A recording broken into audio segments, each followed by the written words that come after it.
rush. Martini got a crush. Been pushing and pulling. It won't open, it's no good, and I'm wide awake now. I can't get no sleep.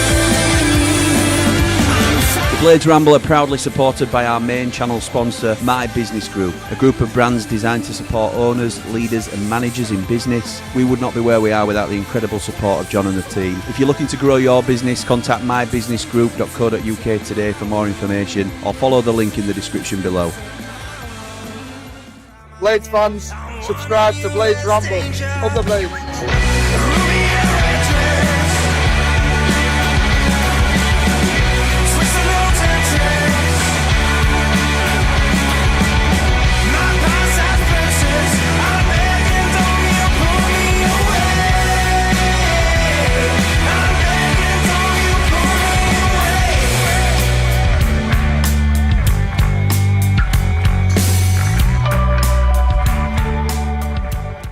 What is happening, Blades? And welcome back to the Blades Ramble. I am, of course, Jimmy, and this is your countdown to kick-off against Stoke City. Look, I am still hurting, and I will always try and bring you along with me for a more positive swing if we can do that.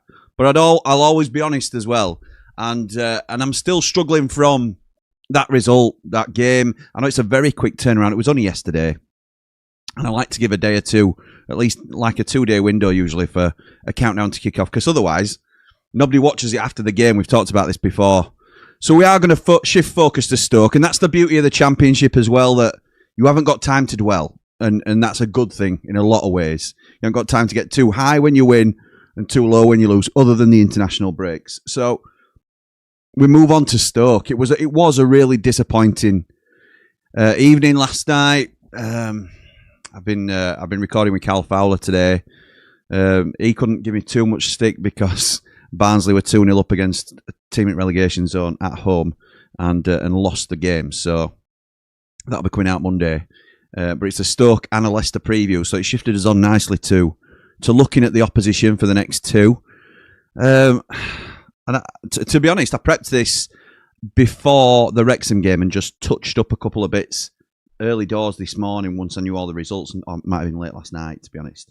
So I can't, in all honesty, remember too much about what I'd put other than the finishing touches. So we'll just jump straight into it and we'll get ready and see what we've got coming up against us with Stoke. So the previous Blades 11, this is the one that went out against Wrexham last night. Look, it's a tricky one, this, because this side went out against Birmingham. And yes, there's context because we played against 10 men for 70 minutes of that game. But we bossed Birmingham, and we were bossing them before Tommy Doyle got sent off. I don't know whether it was applied purely to counter Birmingham's strengths or what Birmingham would plan for us to do. But whatever the reason we played as we did, it was a really good performance from everybody on the field. And we have to remember that as well. After this Wrexham game, they don't become bad players in one game. Wilder doesn't go from tactical genius, and I'm not saying many people herald him as that, but from tactical innovator in terms of he mixed it up here and it worked really well. We went into the countdown to kick off for Wrexham and said, go with same 11. I think he will. And my team selection echoes that because he got it right against Birmingham. Let's go with same team again. I didn't hear many complaints at all at kickoff. And you know I always try and do this, sort of temper the reaction. I didn't hear any complaints about going with same team again because it makes sense. Big Tony's done Ramble on the road for us. He was at Wrexham yesterday. Him and Mini-Me, shout out to them. Thank you for doing it. It's a really good episode despite the result. And he was saying it when teams came out at kickoff. I'm not surprised. Why would you change it? Why would you change it? Obviously, the result now casts a different light on that, and it's very easy to be revisionist and say we should have gone 4-4-2 or we should have gone 3-5-2 to counter their threats. I think that's naive if you're saying it before kickoff. I think there's genuine conversations that can be had about in-game management. So when they are coming on to us, when we're 3-1 up and then they start to turn the screw a little bit and we know that we might be susceptible from set plays here because we're not as big as they are, left Kiefer Moore completely unmarked for them to go 3-2, pull it back to 3-2. then there's an opportunity to have a discussion. But remember, that's first half as well, and it's very rare you make tactical decisions this way. When you're winning as well, there's an argument to say McGuinness could have come on in a formation change that saw us go to 3 centre-halves to try and counter what they were doing.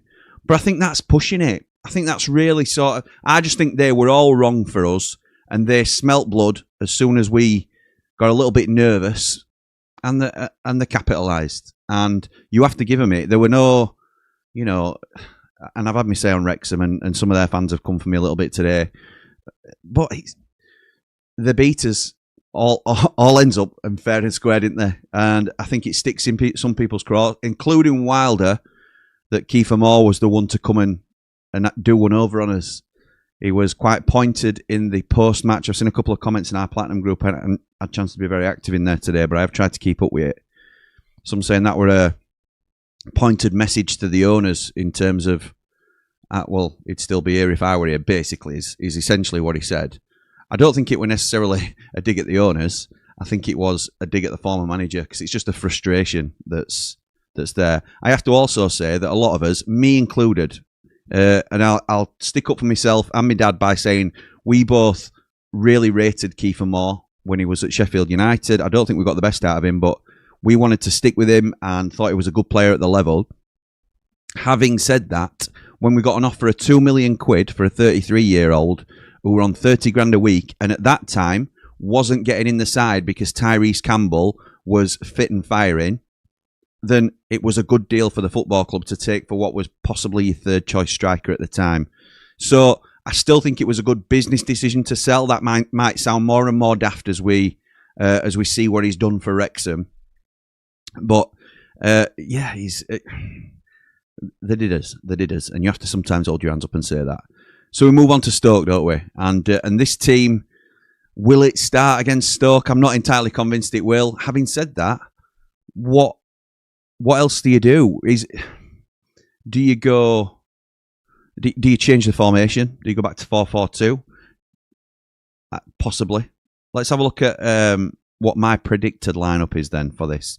So looking at this formation, just for those listening on an audio podcast, the last team that went out to face Wrexham was Michael Cooper in goal, a back four of Sariki, Tanganga, Bindon and McCallum, a middle two of Jairo Riedeveld and Ollie Arblaster. On the right, it was Tahith Chong. On the left, it was Gus Hamer. In the 10, it was Callum O'Hare. And up top, it was Patrick Bamford, who scored 2 fantastic goals, by the way. And shout out to Callum O'Hare for his goal as well. I thought he did really well. Even Josh Windass. Right, so my predicted lineup for Stoke. This is what I think Wilder might go with. Now, correct me if I'm wrong, and I'm up for taking your comments on this as well, and I want your teams in the comments as well if you want to give me those. I think we'll go Michael Cooper in goal, which is a given at the moment until we have any sort of credible backup for him, even though I think he's been more than a little bit suspect recently, and we have to say that. I do think there's something not quite right there. I don't think it's just as simple as a drop in form or a drop in confidence. I feel there is an injury. Maybe I'm giving him too much credit. Maybe I'm giving him too much. But I think from little bits that we know from the club and little hints that we have, I don't think he's 100%. And I'm still 100% behind Michael Cooper because we've seen how good he can be. The back four, I think he will keep the same. There's an opportunity to bring McGuinness in, and nobody would overly complain if Bindon were dropped after a fairly poor performance against Wrexham. But again, I don't want everybody to change the narrative on one game. Before Wrexham, a lot of us, me included, were saying, Bindon's been brilliant whenever he's been called upon over recent games. Let's get him signed if we can. And that would not only free up a loan spot, but it's a good investment for us as a club longer term. So one bad game against a poo house of a centre forward, which who did have the upper hand on him, no doubt. But it doesn't mean he's on the scrap heap, Tyler Bindon, for me. I think Wilder goes with same back four again. So Sariki at right back, Tanganga, Bindon and McCallum. I think those start. There's also a case for Harrison Burrows coming in.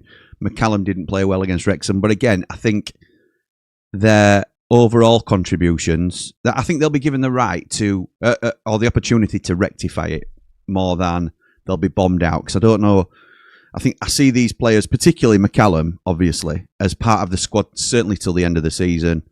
McCallum's in on merit. and one bad performance should not completely shake the foundations of what we're doing as a football club.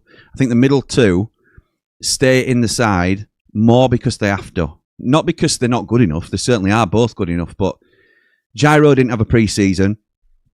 We've been sort of flogging him a little bit to try and get him, we've been managing his minutes wherever we can. He was the one to come off at around 70 minutes. Thought he had a poor game overall against Wrexham. A lot of players did, to be honest, but Gyro was doubled up on a lot of the time, which we'd noticed during watch-along. Ollie Arblaster's still trying to find his feet, but played a full 90 minutes, which nobody wants to see at the moment. I don't think he's capable of it. I think it's sort of pushing the boundaries of what he wants to. I'd love it if we all felt comfortable with it. He's certainly a starter and a 90-minute player when firing on all cylinders, but we all know it's too early for Ollie Arblaster to be a regular in this side when we're trying to drip feed him back in through injury. He's purely in on necessity because Sidney Peck is injured, Tom Davies is injured, and they are the 4 first-team centre midfielders that I see in our squad.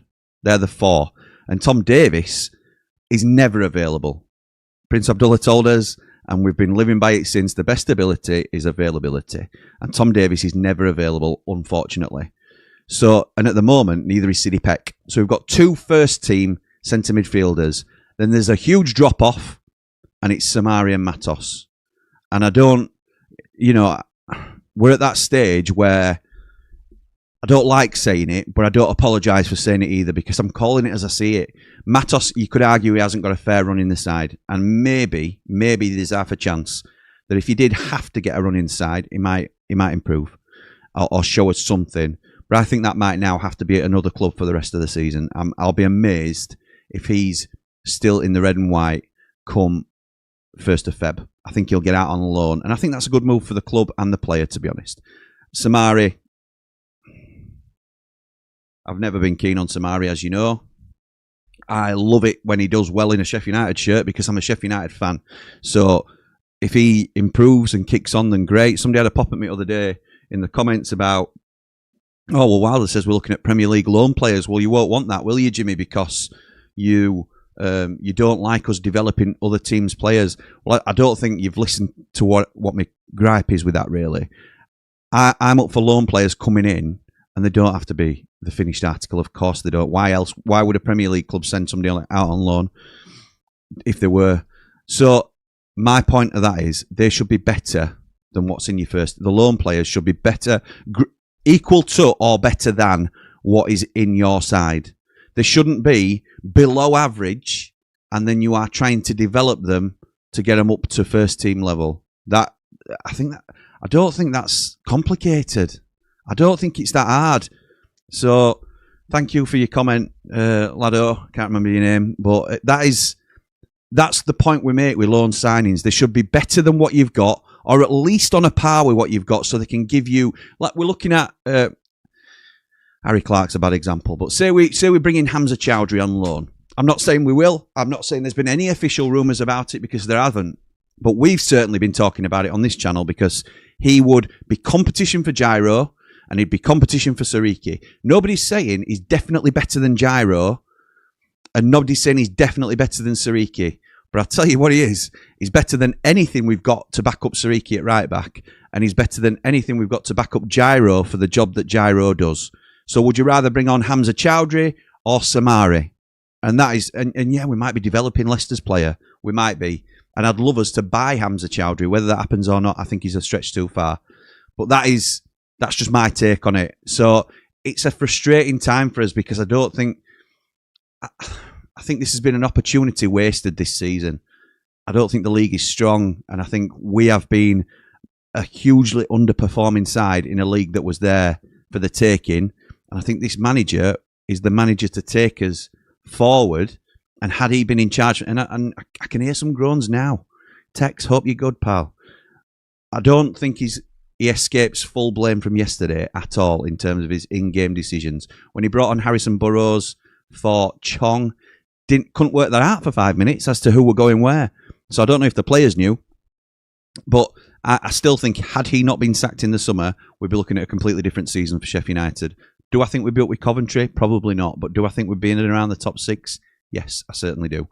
I think he will drop Chong, or I think he should consider dropping Chong, and I'm not sure he'd have the confidence to bring in Andre Brooks to bring him into the first team. I also think Wilder really likes Callum O'Hare and Gus Hamer, so I think he will keep both players in the side, and he'll go Callum on the right potentially, and Gus on the left, and that allows us to return to a 4-4-2 type formation with Tyrese Campbell coming in against his former club and Patrick Bamford up top, who scored 2 fantastic goals against Wrexham. So I think that is the team that Wilder will go with. So again, Cooper in goal, Sariki, Tanganga, Bindon and McCallum as the back 4, Blaster and Riedeveld as the middle 2, O'Hare on the right, Hamer on the left, Campbell just off Patrick Bamford up top. That is the way I think it'll go. Or it could go, to be honest. Obviously, we're shooting in the dark, but I think there'll be a couple of changes. You can't just blindly go again. In my opinion, I don't think you will. The team I've put, and again, I can't remember this one either, but the team I would put out is that any different? Yes, it is. It's one player different. So I've gone for the exact same lineup, other than I'd rather see Tom Cannon than Tyrese Campbell in the lineup. I think Cannon will work the defence more. It's also against his former club. They were petrified of him at Bramall Lane, thinking, he's going to come on and bag against us because they really rate him as a player. I think he's just sort of cooled off a little bit, really, over the last few games, Tom Cannon, but purely because of limited minutes. So I would love to see Tom Cannon get a shout in a revamped 4-4-2 for us and see if we can get anywhere with this. Let me know your thoughts on it, and we'll see what you guys think compared to what I'm thinking might happen and should happen, I suppose. Previous 11 for Stoke. So this is how they lined up against Preston for a 0-0 draw. They, as we know from last time, it were only very recent that we did it, they play a 4-2-3-1. And that is exactly as you see it. They don't do it in number order like we do. They do it in the positions, which is always very helpful. So right to left in their defence, it's Lawal, Ash Phillips, Ben Wilmot and Aaron Cresswell. Aaron Cresswell from West Ham and Ipswich, who's played a lot in the Premier League, but 36 now. Ben Pearson, a combative midfielder in the middle, and Seko. And then it's Juno, Thomas and Manoff. Thomas and Manoff, usually the wide men. Manoff on the right, Thomas on the left, but they can switch and interchange. And Mobama up top. I think he's on loan from City. He's a good player, a good striker. Didn't really, obviously, do anything against us previously, but I like him as a prospect. So that's how they set up against Preston. Didn't score, but Preston a good side this season, as we all know. Let's have a little bit of a look at how they've been doing recently. So the last 5, lost, won, lost and drawn. The manager is Mark Robbins, who we all know and rate. They're now down in 10th position after that poor run of form. And I've got the key man this time. I think the first time I went with Sorba Thomas, but from what I understand, he's still in Sariki's pocket. So unless we can find him, Victor Johansson takes the spoils for their main man in this game, I think, because if they are going to keep a clean sheet against us, he will be the boy that's he's the boy to get past, essentially. I don't think the defence is sparkling, but he certainly can be on his day. So we all know about Victor Johansson. We all had a keen eye on him when he was available and before we got Cooper. So, yeah, great goalkeeper at the level, as we all know. Score prediction, then. Score prediction. It'll surprise you all to hear. I think we'll beat these. Look, I know it was a really disappointing result against Wrexham. And I know we're going again in just a short space of time. So, there's some, I'm available to have people point and critique what I'm saying, and it'll be understandable as well and justified to a lot of people. But by the same token, we've just beat these 4-0 at Bramall Lane. So we know that we can beat them, and we know we've got one up on them if we play how we can. We are so unpredictable this season because it literally depends on which Sheffield United side turns up. We could turn up and play any team off the park in this division. I'm convinced of it. But we could also not turn up and get beat by lowly teams in the division, which you come away frustrated and annoyed about. Such a fairy tale. Anyway, so that is my score prediction for the game. I just want to remind everybody as well that on Monday, we've got to watch along for this game. So from 7 o'clock, you can join me. I don't know if I'll be on my own, flying solo. It might be Jord Motson if he's available. It could be Bald and Brilliant Lee.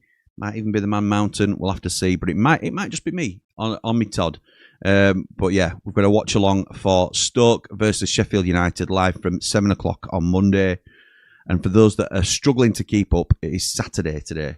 So that's in 2 days' time that I'll be doing the watch along. I know what it's like this time of year. I fall victim to it myself. So let's have a little look then at what you guys are saying before we make a move. Lou says, evening, pal. I want a reaction in this one. Excuse me, hiccups. I want a reaction in this one. They're in my bad books after Wrexham. I can feel this aura of frustration around Lou, who I've never seen in anything but a positive, smiley mood. Really poor second half and below the standards I hold these players to. Stoke are quite open. I will go 4-4-2 and take a similar approach as at Bramall Lane. Depends which United turns up, but we're more than capable of turning Stoke over, as we've shown. Mate, we were capable of not making a dog's dinner of Wrexham, though. Up the Ramble, up the Blades. Remember to like and subscribe. It costs nothing. Costs absolutely no. In fact, I haven't pressed this button for a little while, have I? So if you enjoy the content, this is not, you don't have to do it. Give us a like.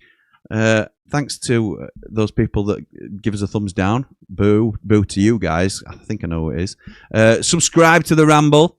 It's free. It's absolutely free. But the likes really help us. They get pushed out further and wider. The subscriptions also let you know when we're going to be coming on. And if you tap the bell, you'll get a notification as well to let you know when we are going live and when our shows are coming up and stuff like that. So thank you to everybody that does. It's completely free. Don't get it confused with our Patreon service, which is a paid option where you get more content and a lot more involvement in the channel and things like that.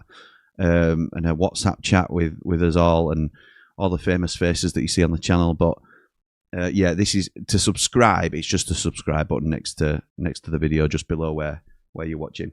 Thank you, Lou, for that little nudge there. Appreciate it. Bisto Brett, another one of our Platinum Ramblers, says, evening, Jimmy. Bad performance against Wrexham, but it's done. One game at a time. Stoke away is a tough game in its own right, but Wilder will be getting the players up for it. We will have enough. Let me see. I don't think you've given me a score prediction. I can see another comment though. I'd play an unchanged side and let them prove a point. Oh, interesting. Unless Wilder is wanting two up front to keep possession further upfield. Though through, around, or over. Up the Blades, up all the positive ones. Give us a score prediction then, Brett. I know you're a little bit reluctant to do that now since Jack's been on your case. But give us a score prediction.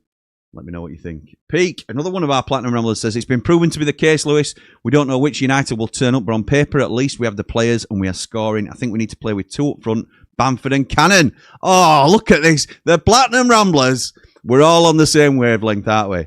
I love to see it. Bring Campbell on 60 minutes. Yes, agree with that too. Players have got to react to losing 5-3. Completely agree. No matter how boring it is, I would like to see us seeing games out, hanging on if need be, once we have a 2-goal cushion.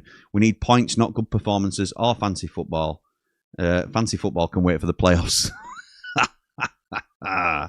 Oh, dearie me. Mark Meldrew, who has sent me through a Marked by Meldrew. Thank you, my mate. I'll get onto that as well. That should hopefully be out tonight, Marked by Meldrew. He says, one to forget last night. At 3-1, most sides would have the game in an iron grip, and we folded. Wrexham front three worried us all evening. Body language seemed a little worrying to me also. And me, pal, need a reaction at Stoke, and a big one at that. Keep the faith, up the Blades, up the Ramble, up the Marked by Meldrew. And I love that he's got his profile picture as the Marked by Meldrew logo. Thank you for that, pal. Chris says, despite a midfield general... despite a midfield general, Samari. That is a completely wrong context to reading this. And not just the wrong word. Desperate for a midfield general, comma. Samari is shocking. Need a right back and a keeper. Cooper has been shocking this season. Never looked like making a save last night. Need to go 4-4-2 at Stoke, up the Ramble. I am a huge... I'm a Wilder man, as you know. I'm also a Cooper man, as you also know, a Michael Cooper fan.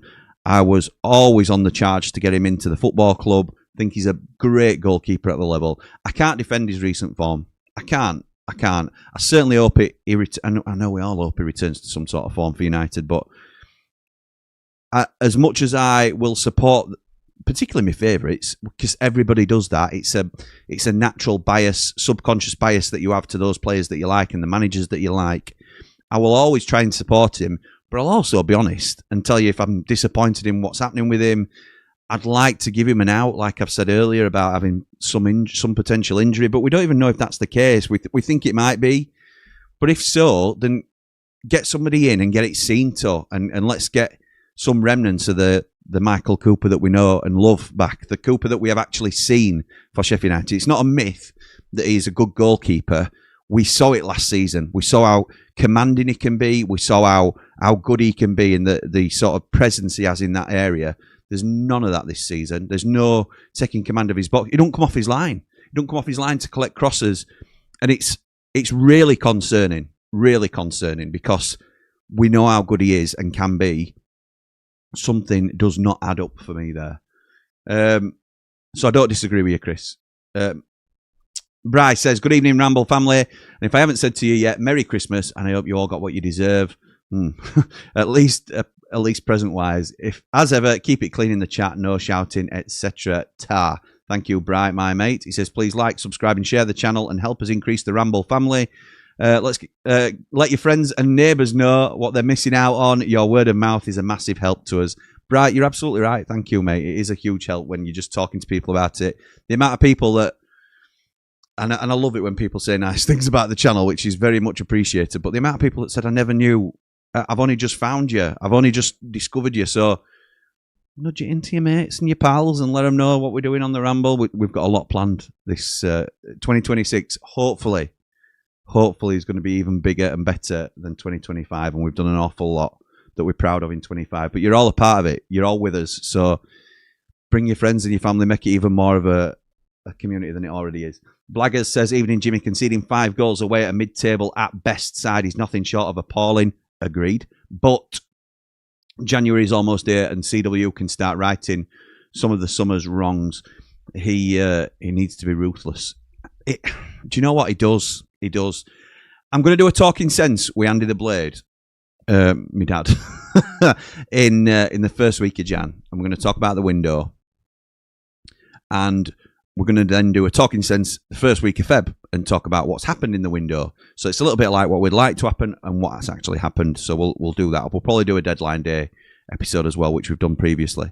But I know I've already done a plan for Jan, but things have changed so much since then. I'm not going to do a huge revamped plan for Jan, but I'm going to do 2 different versions of what I'd like in this window. And one will be probably a more realistic one, and one will be quite a harsh one, which you know, you may agree or disagree or think I'm being a bit too strong on it, but I think some of these things need to happen. And anyway, we'll wait and see.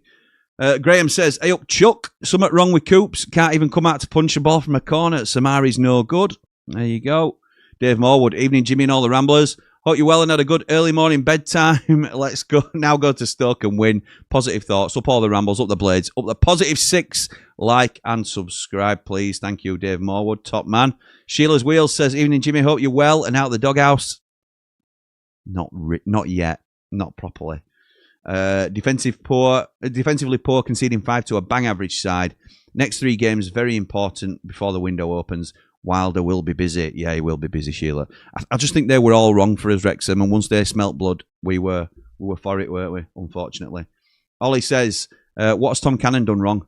Played well for 3 games in a row and not been seen since. How can he get confidence if he's not played? Typical Wilder picking his favourites.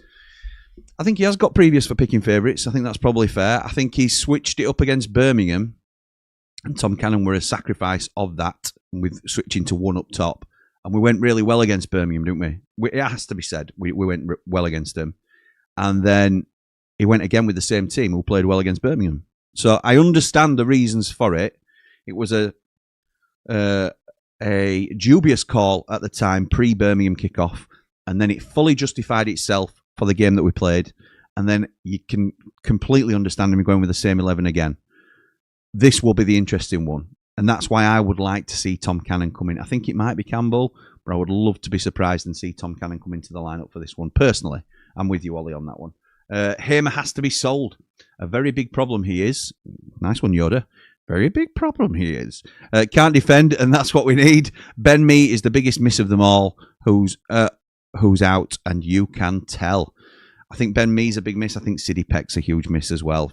For all that Siddy has been lukewarm for some of the season, I think the form he was coming into, just as he went out injured, unfortunately, was it was such a shame that he went down when he did. But Ben Mee's definitely missed. He's for all, Bindon has done well when he's come in, and I know he had a poor game yesterday. And I'd still like to explore what we can do with Bindon, whether it's get the right financial deal to sign him permanently. I won't be splashing millions on him, but I think it'd be a smart move to look into that. I'd certainly keep him till the end of the season because I think he's probably the third best centre-half in the squad.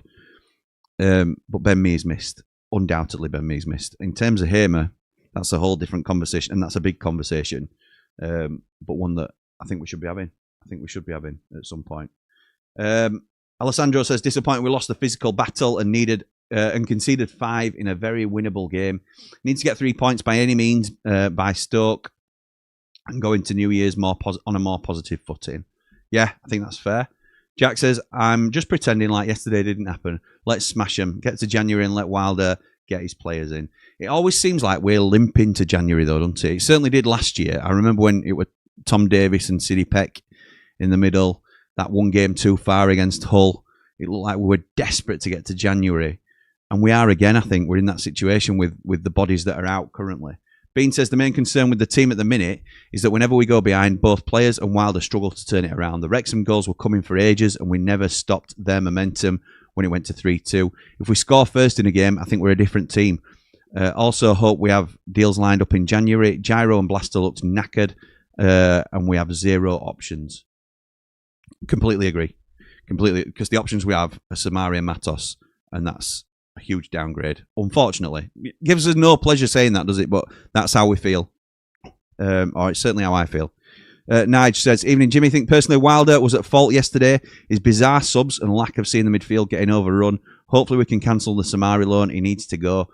In terms of the midfield getting overrun, I don't disagree. Because they had 3 midfield men on R2. And that's always a mismatch. The option was to take Callum O'Hare off and drop a midfielder in, which would have been Samari or Matos, who we know is a downgrade. And then you can match them up in the middle and go 3 against 3, and maybe you might win the midfield battle a little bit more. But we lose the outlet in Callum O'Hare, who was playing really well and had just got the 3rd goal, don't forget, as well. Me and Lee discussed it while we were on stream. I think still at 3-1. You could bring, or it was certainly at half-time as well, when it was 3-2 to United. You could bring Callum O'Hare off and firm it up in the middle. But why would we bring Cal off when he gives us the opportunity to go and score as well? He's been playing really well for the team. So, yeah, it's a difficult one. It's easy to say in hindsight, I think, Nige, to be honest. Ollie says, Wrexham played to his strengths and we didn't. He scored 4 goals from crosses. He'd be on 12 for us if we played to his strengths. Wilder needs to own the lack of tactics and effecting change, says Chariots. Never looked like we could handle them. Made them look $1 million. Nice goals, but fortunate our chances turned to gold. Up the blades. Bryce says, I was at my daughter's for dinner, so didn't get to actually watch the match. How did Keith celebrate his goals? Usual. He says, was it respectful or like he just won the World Cup and rub our noses in it? To be honest, I don't know. He didn't look like he were absolutely loving himself. It was just, he were delighted to score. It was like any other. It looked like a usual celebration to me. I think post match he'd said something like, "It's always great to score against your former teams," and some lads and lasses in chat didn't necessarily appreciate that him saying that. But I don't mind Kiefer Moore. I don't mind him at all. I think he did a decent job for us with what we asked of him. I agree we didn't play to his strengths, but sometimes players don't fit clubs, and managers don't fit clubs, and there's no obvious explanation for it. It just didn't work for us, did it? It didn't work, and I thought he was a good player.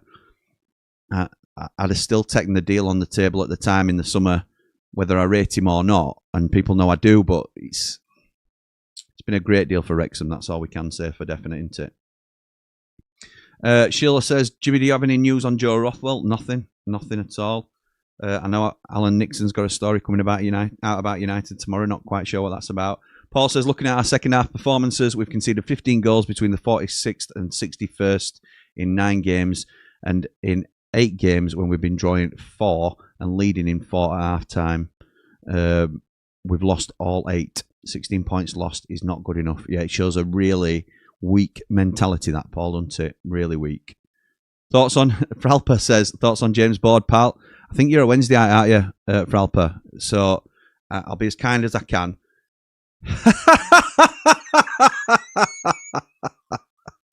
Honest thoughts, we never know the full workings of what goes on behind the scenes at football clubs.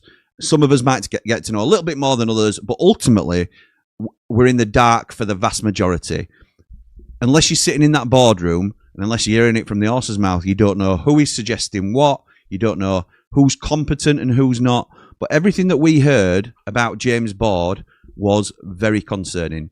Every transfer that Ruben Sayers wanted to get in had to be approved by James Board and his AI model.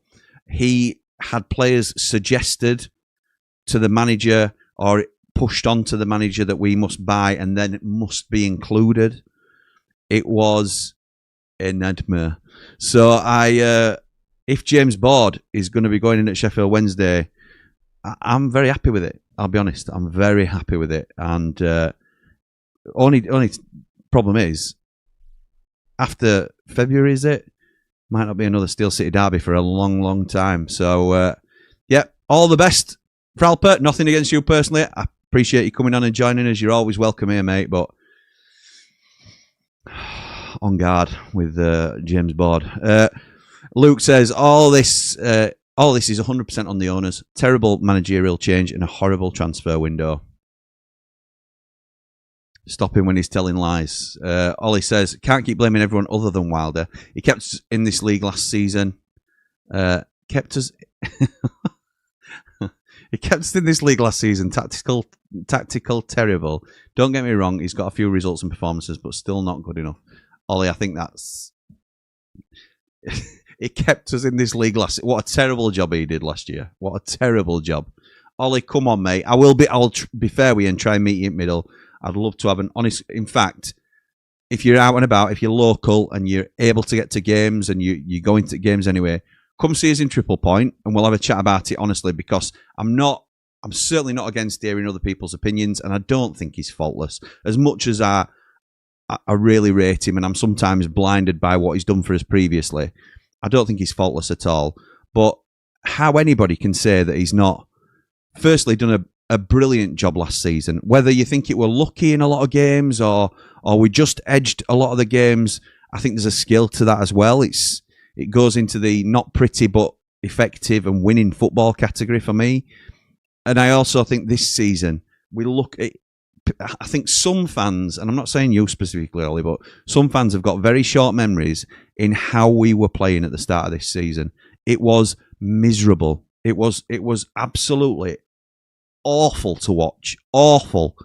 And it made me feel at a certain stage, and I'll go back to Dave the Nose as well, like I always tend to do, circle around back to that, but it made me feel apathetic towards the club.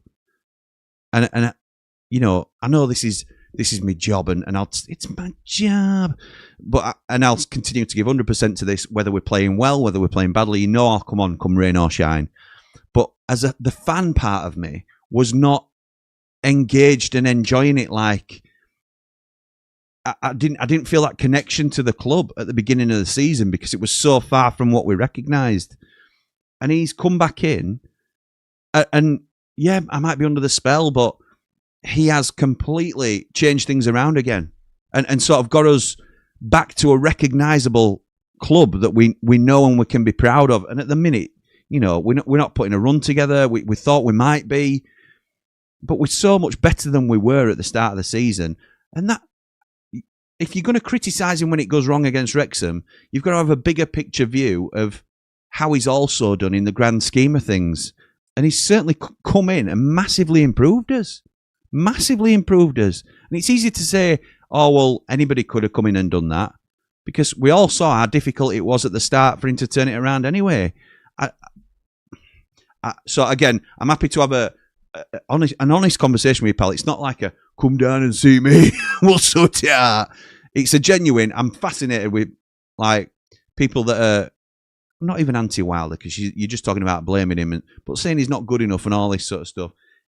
I'd be really interested to have a chat with people about that. James says Keith was a good deal, but what made it bad was no replacement. I think that's more than fair, James. More than fair. And the fact that I know Wilder would be moaning the fact that he got sold, and perhaps it wouldn't have got sold if Wilder was here. But I think if the opportunity to sign Ollie McBurney was there, then they'd have sold Kiefer and brought McBurney in. And I think that would have been seen as a really good deal. Obviously, we'd never know at that time how he'd go on to play for Hull. So he might have played for Sheffield United and got 3 goals so far this season. And people might think, oh, it's McBurney.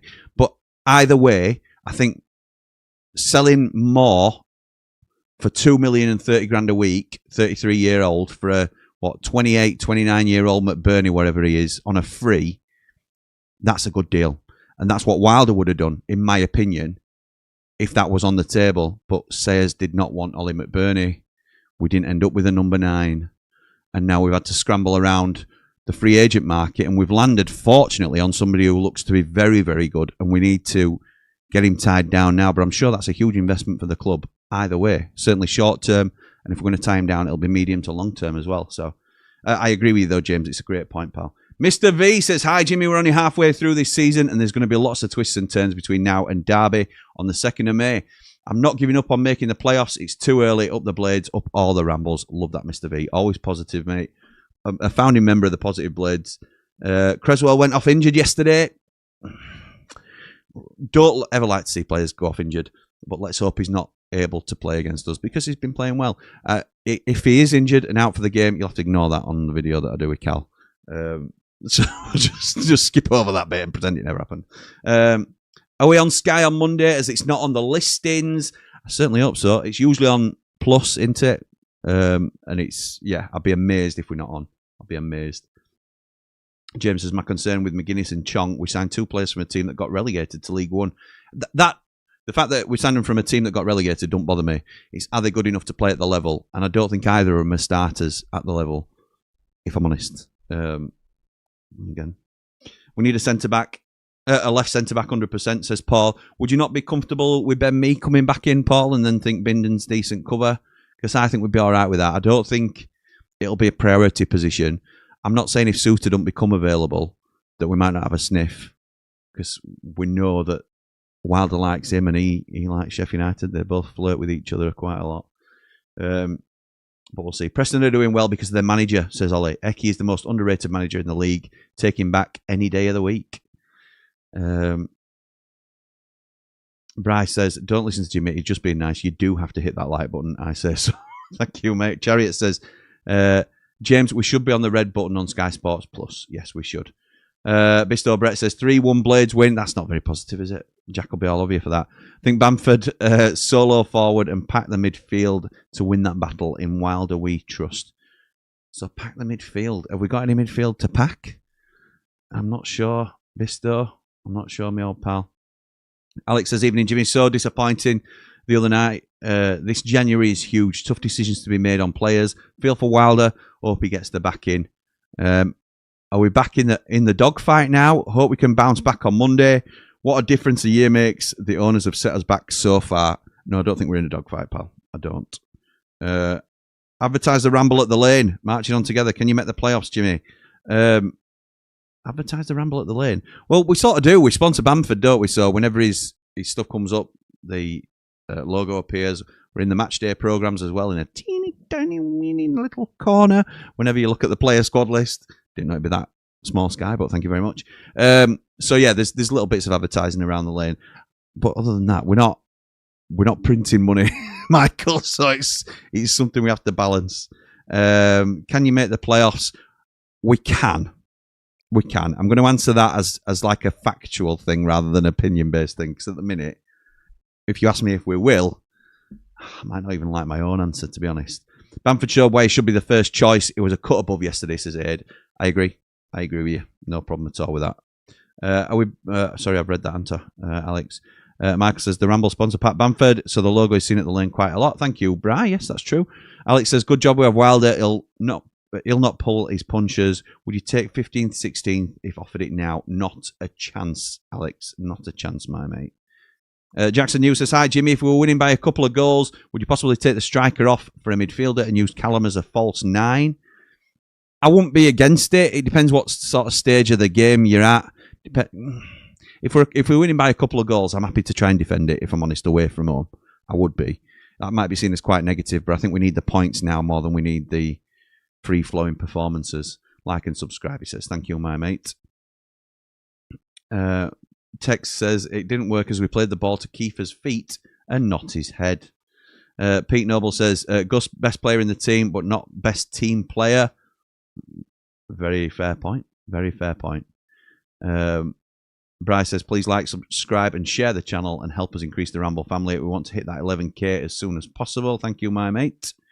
Joe says, how relieved were you that Barnsley also lost? Very relieved, pal. Very relieved. It would have been a much more difficult recording session this morning had Barnsley have steamrolled Mansfield. That it looked like they were going to do earlier in the day. I also held back from messaging Cal before our game because we were the late kickoff. Because if I'd have done that and then Wrexham had come back and beat us 5-3, it wouldn't have sat well for me either, would it? So, yeah, he wanted to switch to recording today rather than live on Monday because who knows why. So we're doing that just this week. We'll be back live a week on Monday doing the Oxford preview as well. Who knows where we'll be at that stage. Paul says, I've heard that Hamer wants to go back to Holland because his girlfriend can't get a visa to stay in England unless United can sort it. And the defence was shocking last night. Up the Blades, up the Ramble. You'll hear more and more of these rumours about Gus Hamer. His girlfriend will be in Holland. His mum will be in Holland. He'll be seeing somebody from Leeds. He'll be meeting someone in Saudi. All these sort of things will start to come out about Gus Hamer, and it's because it's January. It's silly season. The thing I would say as a Blade at the minute is some would entertain selling Gus Hamer at the right price now. I think it'd be much less controversial than it would have been in the summer. But it's got to be the right price because he's still a very good player. We've just not seen it this season, unfortunately, and he's not the only one in that boat either, in my opinion. Aid says, Jimmy, you're right about players not suiting certain clubs. Paddy didn't suit any club until Leeds. He's a proper hard worker, and any Yorkshire club wants players like that. He suits the working class of Yorkshire despite being posh. Yeah, absolutely. Because Bryce said he seems to fit here too, Aid. Joseph says, also, I know your Blade's opinion on Norrington Davis, but did you ever play him as a left back? Been unreal for us this season. All right, QPR fan. Reece Norrington Davis, and apologies for anybody who's heard this on the channel before, because I have said it previously, but I loved Reece Norrington Davis coming through, and he did come through as a left back for us.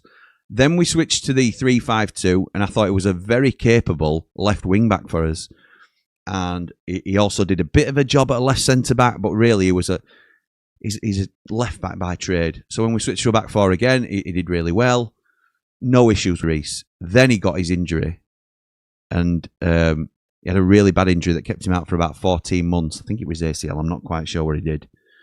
And he just never came back the same player, unfortunately. And I think he was a little bit hard done by. He was played as a centre-half in a back four by... I think Wilder played it a couple of times, to be fair, and that I would question.